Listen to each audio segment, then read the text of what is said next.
73 have been shot. Shots fired on Olathe. March 4th, 2022. A student, Jaylon Elmore, opens fire inside Olathe East High School. This is a parent's worst nightmare. I think everybody was petrified. The shooting stayed inside an office, hurting the assistant principal and school resource officer. It was just hard to have so many emotions going on during the school day. Elmore pleaded guilty and now faces sentencing for his actions. Not a day went by that I didn't think about it. Allowing Olathe students to move forward. Together we will move forward as a strong Olathe community. My co-anchor Kevin Holmes was in the courtroom for this afternoon's sentencing, and he joins us live at the Johnson County Courthouse. Kevin. Sarah, Jaylon Elmore kind of soft-spoken as he entered and exited the courthouse in handcuffs. I sat right in front of his family members.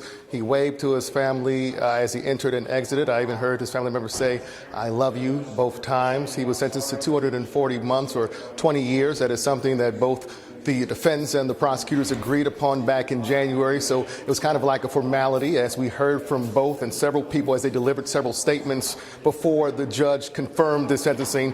One from a family friend of Jaylon Elmore, Renee Steele, who addressed the concept of fear today. She claims Jaylon Elmore was living in a state of fear, carrying a weapon for his protection, and that is why he had the gun on him at school. In fact, she says he was transient at the time, and as a result, he had the gun as he traveled back and forth. She and the defense attorney say Elmore is a good kid who made a mistake and he meant no harm. Meanwhile, DA Steve Howe discussed how it not only impacted 3 educators who were in the office at the time of that shooting, the 2 assistant principals and the SRO Eric Clark, but the entire community.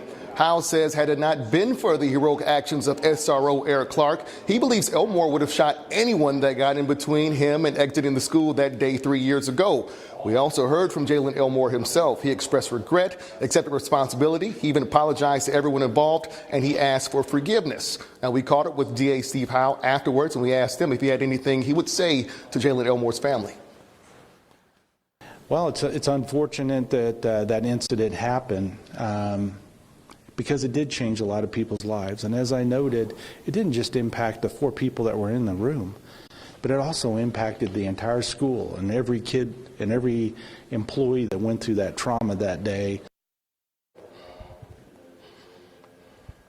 Okay, Jaylon Elmore, again, sentenced to 240 months or 20 years. He also gets credit for time served, which is so far 1,112 days. As I mentioned, 2 educators and the SRO in the courtroom today. They declined to address the court today, but we heard from one of them, Assistant Principal Caleb Stoppel, hear what he had to say to Jaylon Elmore and to the entire community. We will have that for you tonight at 6. We are live inside the courthouse today. Kevin Holmes, KSHB 41 News. Kevin, thank you.